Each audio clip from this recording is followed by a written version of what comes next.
Verano de 1940 en la oficina de Hitler, junto a los Alpes alemanes, un mapa muestra un pequeño país rodeado.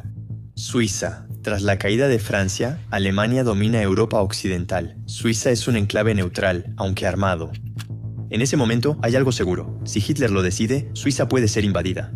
Hay planes y ejes de ataque definidos, divisiones alemanas e italianas listas para cruzar las fronteras desde norte, este y sur. Y, contrariamente a la creencia popular, Hitler no tiene ningún afecto por Suiza, incluso la califica como enemiga mortal de la nueva Alemania. Entonces, ¿por qué no la ataca?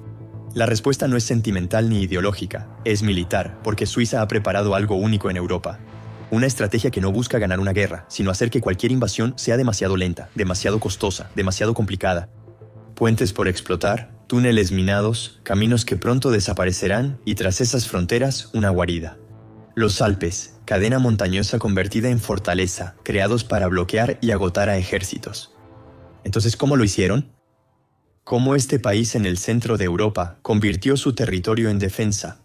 ¿Cómo esta estrategia, creada en una crisis, siguió influyendo en Suiza tras la Segunda Guerra Mundial?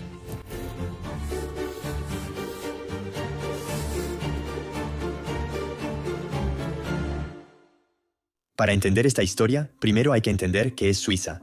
Territorio montañoso de 41.000 kilómetros cuadrados, algo mayor que Bélgica, entre Francia, Alemania, Austria e Italia. Durante siglos fue campo de batalla. Grandes potencias europeas peleaban por controlar rutas comerciales en los Alpes. Pero en 1815, después de las guerras napoleónicas, las potencias europeas reunidas en el Congreso de Viena tomaron una decisión histórica. Suiza sería neutral de manera definitiva. ¿Por qué? Porque a todos les conviene un país tapón en Europa, territorio neutral y sin ejército entre imperios rivales. Suiza acepta el estatus, pero elimina una condición: su neutralidad será armada, no pasiva. No tomamos partido, pero si nos atacan, nos defendemos. Y esta filosofía va a moldear toda la doctrina militar suiza hasta hoy. En 1939, cuando Hitler invade Polonia, Suiza sabe que está en peligro. El Estado Mayor alemán creó un plan de invasión llamado Operación Tannenbaum, que contempla una ofensiva masiva con 11 divisiones alemanas y apoyo de tropas italianas en el sur. La conquista debería ser rápida. Ante la amenaza, el ejército suizo aplica una estrategia radical. Si Alemania ataca, Suiza no defenderá sus fronteras porque el ejército alemán es demasiado fuerte.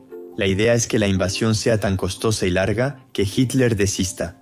¿Cómo? Primero, llenar de trampas el país. Ingenieros militares recorren Suiza. Su misión: identificar cada punto de entrada estratégico, cada puente, cada túnel, cada carretera, cada vía férrea que conecta Suiza con el resto de Europa, y los convierten en bombas de tiempo. Se esconden explosivos en los pilares de los puentes, se instalan cargas de dinamita en las paredes de los túneles, se ocultan detonadores bajo las carreteras.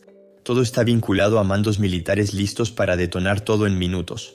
El objetivo es claro: si los alemanes cruzan la frontera, todo se destruye, los puentes y túneles colapsan, las carreteras se bloquean, incluso en los pasos de montaña hacia Suiza, Italia y Alemania. El ejército pone explosivos en las montañas.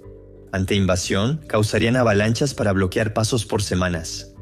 Este sistema no solo quedó en la historia, siguió durante toda la Guerra Fría. Durante años, Suiza colocó explosivos en su infraestructura para defenderse de invasiones. Incluso en 2006, al construir un puente con Alemania, lo llenó de explosivos sin que los alemanes lo supieran. Hasta 2014, el ejército suizo no anunció que retiró todos los explosivos de infraestructuras civiles. La doctrina militar suiza mantiene que, ante una amenaza, el país está listo para aislarse del mundo. Pero minar las fronteras no es suficiente, porque una vez que la invasión se ralentiza, hay que resistir, y para eso se necesita un lugar donde replegarse, un lugar inexpugnable. El 60% de Suiza son Alpes, con montañas de más de 4.000 metros, valles estrechos y pasos cerrados en invierno. Ahí el ejército suizo concentrará su defensa. Con nuestras antiguas fortificaciones se levanta una gran fortaleza en los Alpes, donde el terreno nos permitirá defendernos en todas direcciones. Y, en el peor de los casos, mantener la independencia de una parte del suelo nacional. Es donde el ejército se instala y organiza. La idea es simple y radical. Si los alemanes invaden, el ejército suizo no defenderá ciudades como Zúrich, Ginebra o Basilea, sino que se replegará en los Alpes y convertirá las montañas en fortalezas. Durante toda la guerra, miles de obreros cavan, perforan túneles en la roca, construyen búnkeres enterrados, arsenales subterráneos, cuarteles ocultos en las montañas. Algunas construcciones, como la fortaleza de San Mauricio, son enormes. Este complejo militar, excavado en la montaña, con cañones hacia los valles, podía albergar a cientos de soldados por meses. Y estos búnkeres no son solo refugios, son bases militares completas, con reservas de agua, generadores eléctricos, hospitales, dormitorios y obviamente provisiones de comida para resistir varios meses. La idea es que, incluso si los alemanes toman las ciudades, incluso si ocupan las llanuras, el ejército suizo podrá seguir luchando desde las montañas, indefinidamente. Y para Hitler, eso es una pesadilla logística, porque conquistar el país no serviría de nada. Si los Alpes permanecen en manos de los suizos, las rutas comerciales que atraviesan el país serían cortadas, los túneles ferroviarios destruidos. Ocupar Suiza inmovilizaría a decenas de soldats allemands pour tenir un territoire. Y es exactamente ese cálculo el que va a salvar a Suiza. Esta obsesión por los búnkers continuó tras la Segunda Guerra Mundial. Durante la Guerra Fría y la amenaza nuclear soviética, Suiza llevó el concepto más lejos. El gobierno impone una ley. Cada nueva construcción, edificio, casa, hospital, escuela, debe tener un refugio antiatómico. En Suiza se dice refugio antiatómico, no búnker. Es el término oficial. Para mayor claridad, seguiremos llamándolos búnkers. En los años 60, Suiza fue el único país con espacio suficiente en búnkers para toda su población, incluso con un 15% extra. En Suiza, la mayoría tiene un búnker en su edificio. Algunos búnkers militares en las montañas se vendieron y ahora son hoteles de lujo, bodegas de queso o centros de datos seguros para Bitcoin.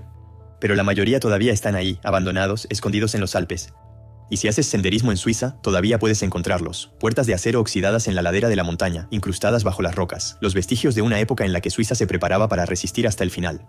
Eso es todo, la parte heroica que enorgullece a los suizos. Hay otra parte, mucho más oscura, de la que nadie habla, porque mantenerse neutral ante Hitler no significaba quedarse de brazos cruzados. Suiza era oficialmente neutral y no participaba en la guerra, pero en realidad comerciaba sobre todo con la Alemania nazi. Durante toda la guerra, Suiza vendió armas a Alemania, máquinas herramienta para la industria armamentista y rodamientos de bolas indispensables para los tanques y los aviones. Permitió el paso de trenes de carga alemanes por túneles como el Gotardo, conectando Alemania e Italia. Además, fue clave en financiar la maquinaria de guerra nazi.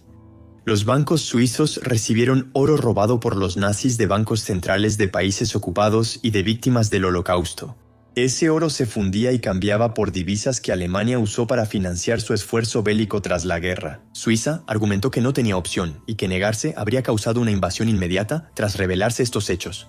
Hitler pensó invadir Suiza y tenía planes, pero nunca lo hizo. ¿Por qué? Suiza era neutral y funcionaba como centro financiero entre el eje y países neutrales. Permitía reuniones discretas entre espías de ambos bandos y servía como espacio diplomático para discusiones.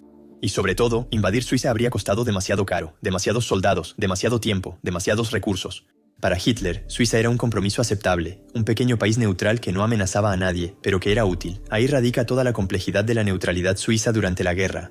Por un lado, una defensa militar que evitó una invasión, por otro, acuerdos económicos y financieros que garantizaron la supervivencia tras la guerra. Estos compromisos se debatieron por décadas. La historia oficial se enfocó en los búnkeres, la resistencia y la ingeniosidad militar. Hasta los años 90, una comisión independiente investigó el papel de los bancos suizos en la guerra y las conclusiones fueron contundentes. Hoy, los historiadores aún discuten qué podía hacer un país pequeño rodeado por el eje. Entonces, ¿qué aprendemos de todo esto? Suiza sobrevivió a la Segunda Guerra Mundial convirtiendo su territorio en una pesadilla logística para Hitler, mientras seguía siendo lo suficientemente útil económicamente como para que una invasión no valiera la pena. Una estrategia fría, calculada, a veces cínica, pero eficaz, y esa doctrina sigue existiendo hasta el día de hoy. Suiza no pertenece a la OTAN ni a la Unión Europea y rechaza alianzas militares. A diferencia de otros países europeos, mantiene el servicio militar obligatorio. Aunque quitaron los explosivos de los puentes, la idea persiste en la cultura suiza. Ante amenazas, uno se repliega, se defiende y sobrevive. Para los suizos, la neutralidad es un arma, no pacifismo ingenuo. Gracias por ver. Si les gustó, den like y suscríbanse. Eso ayuda mucho al canal. Y en cuanto a mí, les digo que nos vemos en 2 semanas.